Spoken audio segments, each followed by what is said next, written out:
Meu nome é Luciano Andrade Pinheiro. Estamos aqui hoje no Saber Direito Responde com os acadêmicos João Vitor, Ana Paula e João Pedro, que vão me fazer perguntas a respeito do direito autoral e vou procurar respondê-las da forma mais breve e objetiva possível, mas permitindo a compreensão do assunto. Vamos à primeira pergunta, João Vitor. Existe obra anônima e como funciona a proteção a esta? As obras anônimas, elas estão previstas na Lei de Direito Autoral.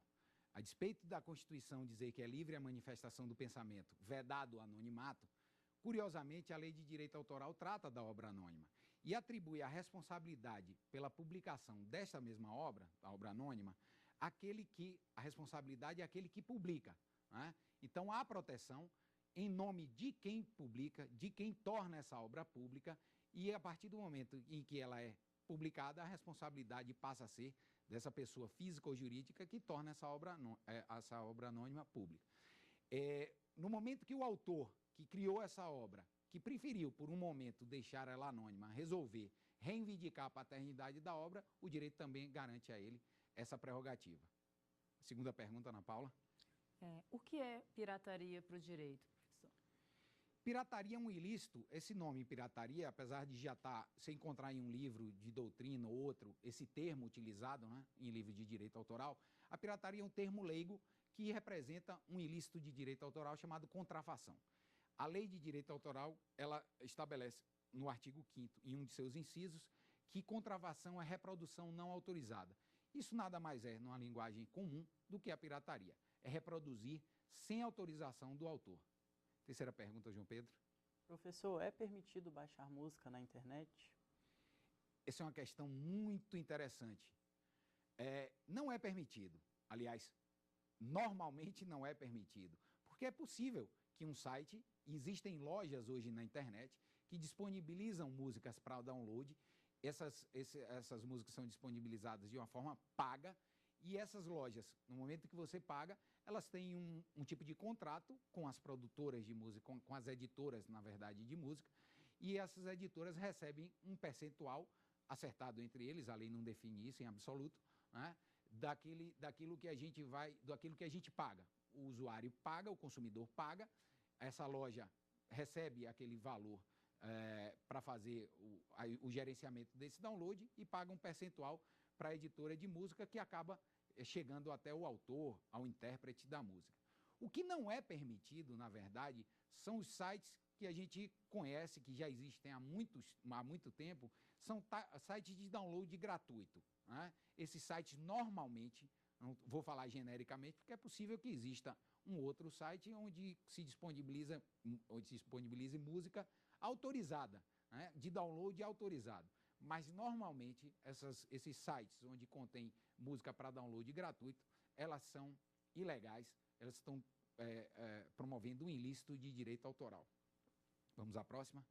Professor, eu posso fazer uma camiseta com um desenho ou com uma obra de arte famosa? Pode, João. Pode sim. Desde que essa obra esteja em domínio público ou que você tenha autorização do autor, se ele vivo, ou dos herdeiros dentro daquele prazo de 70 anos que dura o direito autoral. É muito comum, aliás, isso, a utilização de obras de artes plásticas impressa em caneta, impressa em camiseta, impressa em caneca. Se você vai num museu, por exemplo, é muito comum você encontrar esse tipo de obra reproduzida dessa forma.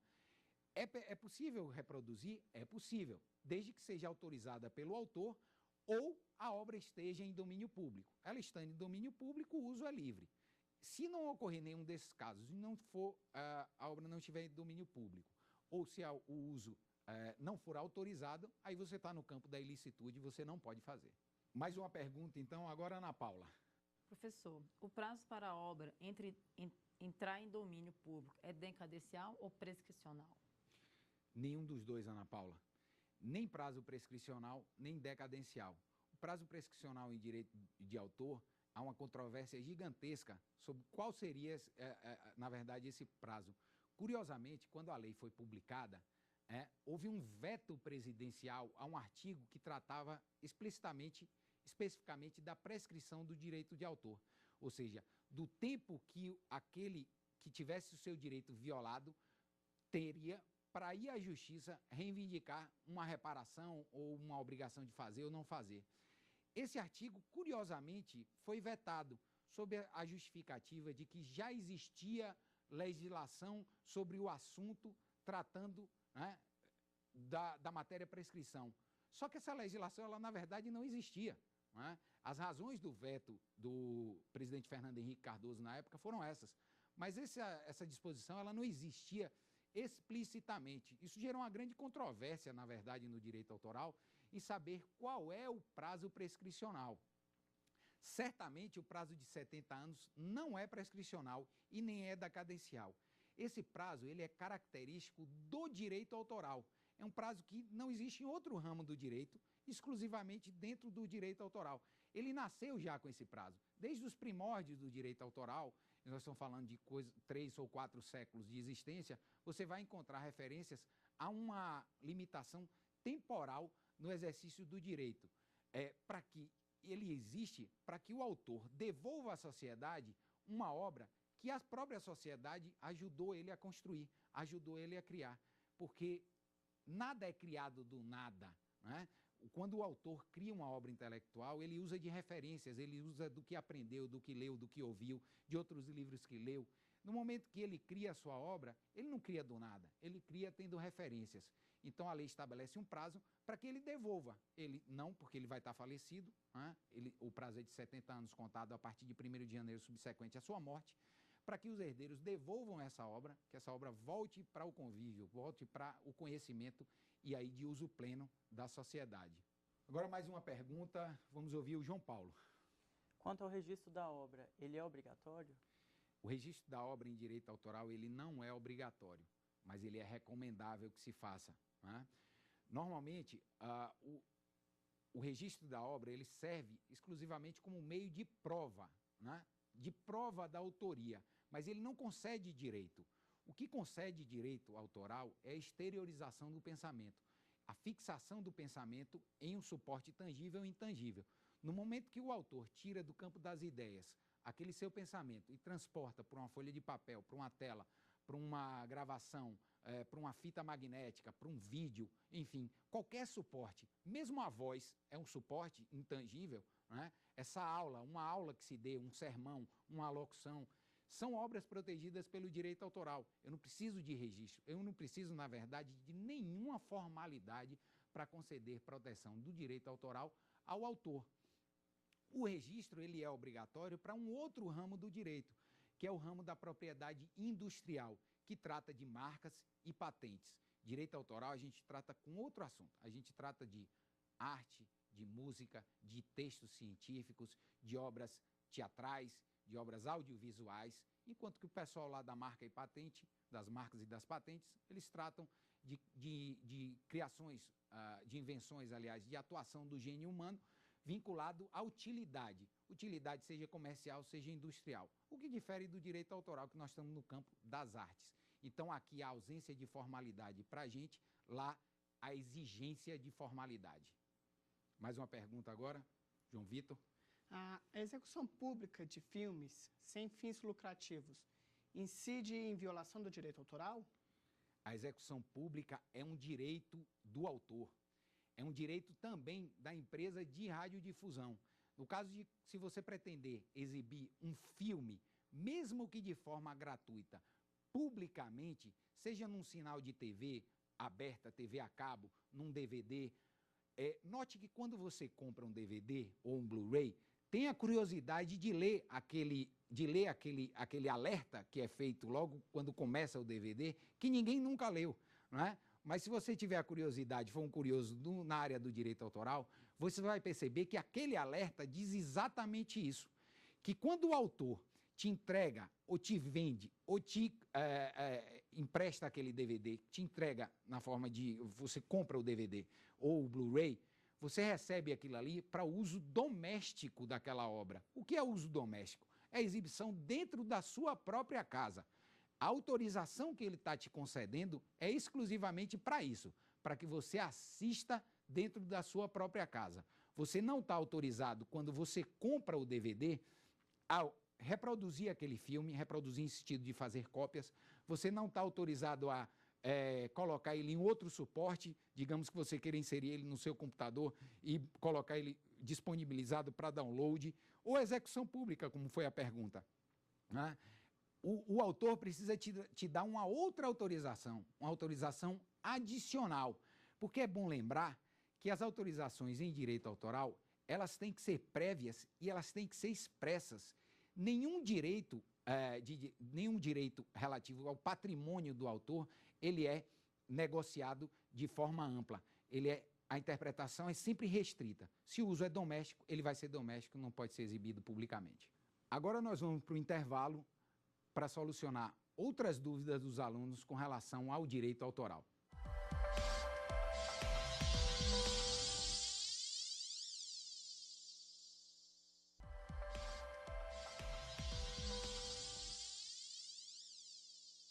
Voltamos agora com Saber Direito Responde. Vamos a mais algumas perguntas. Ana Paula? Professor, o que é sampler? E ele é autorizado pela lei? O sampler é uma discussão bem interessante. O que é, primeiro, o sampler? O sampler é a utilização de pequenos trechos de determinadas obras musicais em outras, né? Eu pego um pequeno trecho, uma estrofe, um riff de uma guitarra, a voz de um determinado intérprete e incluo na minha obra. Veja que eu não estou copiando absolutamente a obra inteira. Eu estou copiando um pequeno trecho que vai servir como uma composição, como uma colagem numa outra música que eu estaria produzindo. Essa é uma discussão bem interessante. A lei de direito autoral, dentro das limitações, permite, em tese, que eu faça esse tipo de colagem, que eu pegue uma obra, um pequeno trecho de uma obra, e coloque em outra, produzindo, então, uma obra nova. Qual é o problema dessa interpretação? É que a lei exige que não cause prejuízo injustificado aos interesses do autor daquela primeira obra sampleada, né? Esse termo sampler não é utilizado, né? Eu posso usar uma interpretação dentro desse artigo 46, que trata das limitações do direito autoral, que é possível encaixar o sampler, que seria pegar um pequeno trecho de uma obra musical e colocar em outra, dentro dessas limitações, ou seja, ninguém poderia reclamar. Só que a lei diz que isso não pode causar um prejuízo injustificado. E esse prejuízo injustificado é um conceito muito vago, não é? Normalmente, então, a gente vai ter que o sampler é autorizado dentro das limitações do direito autoral, ou seja, eu posso fazer, desde que eu não cause um prejuízo injustificado àquela obra que eu sampleei. Vamos lá, João Pedro? Professor, quanto aos direitos autorais, eles podem ser transferidos? Podem sim, João Pedro. Os direitos autorais, eles são divididos em duas partes. Os direitos de autor, na verdade, são divididos em duas partes, que pedagogicamente a gente pode fazer essa divisão, porque na verdade o direito é um só, é direito de autor. Mas ele pode ser dividido em duas partes para que a compreensão seja mais fácil, né? Eu tenho uma parte moral do direito e eu tenho uma parte patrimonial do direito. Os direitos morais, eles são inalienáveis e irrenunciáveis. Se eles são inalienáveis, eles não podem ser transferidos. Então eu não posso, como autor, transferir o meu direito de paternidade, o meu direito de integridade, o meu direito de inédito, o meu direito de arrependimento. Nada disso é transmissível a terceiro, né? Mas o direito patrimonial, ele pode sim ser transferido. Ele pode, e é o propósito do próprio direito patrimonial ser transferido, para que o autor possa ser remunerado por aquilo que cria. Então ele pode transferir para alguém, da forma de cessão, concessão ou licença, o direito de reprodução, o direito de inclusão, o direito de adaptação, o direito de tradução. Todos esses direitos são de natureza patrimonial e esses sim podem ser transferidos, tanto por uma pessoa física quanto por uma pessoa jurídica, independente, aliás, vai depender exclusivamente da modalidade de contrato e da forma como vai se estabelecer. Lembrando só que o contrato, ele tem que ser estabelecido de uma forma expressa, ele é interpretado restritivamente e ele se presume oneroso. Pode ser gratuito, mas ele se presume oneroso. A gratuidade tem que ser expressa, sob pena de se presumir que ele é oneroso. Mais uma pergunta agora, João Vitor. As cartas possuem direito autoral? O autor de carta que a lei chama de cartas missivas, são aquelas cartas muito utilizadas antigamente que hoje foram substituídas quase que de uma forma absoluta por e-mail, né? A carta pode ser protegida pelo direito autoral? Pode sim. Desde que na carta eu consiga identificar elementos de criatividade e elementos de originalidade que façam daquela carta uma obra intelectual, né? Que a distingam de uma outra pré-existente. Então, se você me perguntar, as cartas são protegidas? Eu respondo, elas podem ser protegidas, porque não são todas as cartas que são protegidas pelo direito autoral, né? É preciso que eu identifique elementos criativos e de originalidade suficientes, né? Em um mínimo suficiente, para fazer daquela carta, tratando de qualquer tema, uma obra literária. Aliás, é muito comum, né, no mercado editorial a publicação, as cartas enviadas por fulano a cicrano, as cartas recebidas por, enfim, a namorada de fulano de tal. Isso é muito comum, né? E essa carta, no momento que há essa compilação, dependendo da qualidade criativa, não da qualidade literária, porque isso aí é objeto de crítica, né? Da qualidade criativa, ou se a originalidade, se a criatividade, essas cartas sim serão protegidas pelo direito autoral. Vamos mais uma, Ana Paula? Professor, tem direito autoral na tatuagem? Outra pergunta bastante interessante. A tatuagem. É possível ter direito autoral na tatuagem? É possível. Por incrível que pareça, é possível. Normalmente não há. Por que não há? Porque a tatuagem ou o tatuador, ele repete um desenho que já existe. E o ato de repetição, o esforço físico, ele não é recompensado pelo direito autoral. O direito autoral recompensa o esforço intelectual, o esforço criativo. Quando o tatuador pega a pele de alguém e repete um desenho, reproduz um desenho pré-existente, eu não terei direito autoral. Eu não terei como conceder a ele direito de autor. Mas, se o tatuador criar um desenho, se ele criar a tatuagem, no sentido de estabelecer elementos de originalidade e criatividade no desenho que ele vai reproduzir na pele ou no papel de alguém, não vejo por que não reconhecer direito para ele. Reconheço, entretanto, que vai ser um direito de difícil execução, de um direito de difícil exercício, porque na medida em que você vai ter o direito, por exemplo, à integridade física de quem está sendo tatuado, né, que vai exigir uma coisa ou outra, né, com relação à sua própria tatuagem, sua própria pele, e o direito que o autor teria da tatuagem. Eu prefiro reconhecer no tatuador um direito autoral como eu reconheço num desenhista, né, alguém que produz um desenho, que produz uma obra de arte plástica, independente se ele usa a pele, se ele usa o papel ou se ele usa a tela. Mas, de fato, não há impeditivo nenhum em reconhecer no tatuador direito autoral. Mais uma pergunta, João Pedro? Com relação aos intérpretes musicais, como que o direito lida com isso? Muito interessante também. O direito autoral é conhecido no Brasil, aliás, essa expressão direito autoral, ela é particular do Brasil. Em nenhum outro lugar do mundo, o direito de autor é tratado por esse nome, direito autoral. A doutrina diz que direito autoral é o conjunto do direito de autor, que é aquele sujeito que cria a obra literária, artística e científica, e um conjunto do direito de autor com os direitos que lhes são conexos, que são os direitos que são concedidos, por exemplo, aos intérpretes, chamados intérpretes ou executantes, né? Quem é o intérprete? O autor da música, quando ele escreve a música, a letra e a melodia, por vezes ele não é o cantor, ele não é aquele que vai aparecer, a voz que vai ser colocada no mercado radiofônico, por exemplo, ou no mercado musical de CD, né? Ele vai contratar um intérprete, ele vai fazer um contrato, estabelecer uma relação com alguém que seja um cantor melhor do que ele, ou mais famoso do que ele.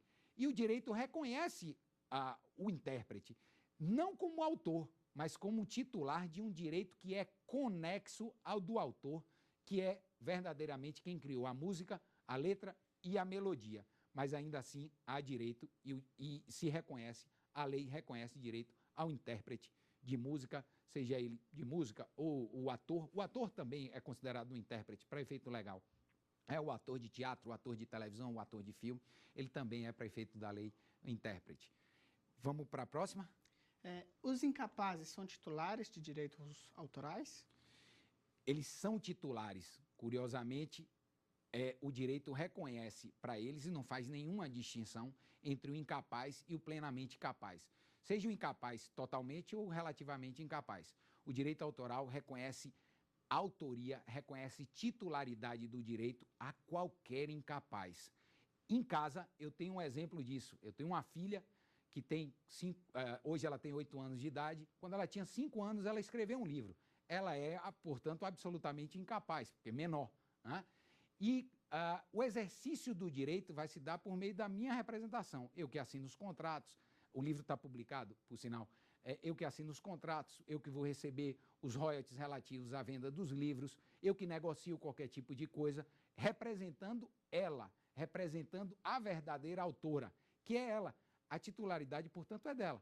Quem está o nome que aparece lá no livro? O Pássaro que Não Voava, que é de autoria dela, é Catarina Quintanilha Pinheiro, e não o pai dela ou a mãe. Na verdade, ela que é a autora. O direito autoral, então, reconhece titularidade a qualquer incapaz. Ana Paula? Como o autor pode exercer seus direitos autorais? Ele pode exercer de várias maneiras, né? Primeiro, a parte moral, o exercício dos direitos morais do autor, esse exercício vai se dar normalmente quando se tem uma violação desse direito, ou na medida em que o autor escolhe publicar ou não publicar essa obra. Existe uma amplitude muito grande no exercício dos direitos, mas, de fato, o exercício dos direitos patrimoniais se dá, como eu respondi na outra pergunta, com a transferência desse direito, com a licença do uso de uma determinada obra sobre uma determinada modalidade. E, para finalizar, a última pergunta agora do João Pedro. Professor, como que funcionam as xerox dos livros? A reprografia é muito complicada, né? As famosas pastas dos professores, né? A lei contém uma limitação que diz que a obra pode ser reproduzida em pequenos trechos para fins educacionais ou para fim de educação, né? E normalmente as pessoas utilizam essa limitação ao direito autoral para dizer, não, a xerox dentro da academia, dentro da universidade, dentro da faculdade, dentro da escola, pode. Não, não pode, né? A reprodução na forma daquelas pastas famosas dos professores, ela é ilegal, porque você está causando um prejuízo ao autor e você não está reproduzindo efetivamente pequenos trechos. Pequeno trecho a gente não pode interpretar como metade de um livro, como um capítulo, como, enfim, pequenos trechos são de fato pequenos trechos, uma página, 2 parágrafos, enfim. Então, eu sou daqueles que advogam essa ideia de que há ilegalidade na reprografia feita dentro do ambiente universitário. Bom, com essa última pergunta, encerramos o Saber Direito Responde. Eu agradeço a presença do João Vitor, da Ana Paula e do João Pedro e espero que tenham gostado. Se você tiver dúvidas sobre o assunto, é só mandar um e-mail para nós, saberdireito@stf.jus.br. Você também pode estudar pela internet, só acessar o site www.tvjustiça.jus.br.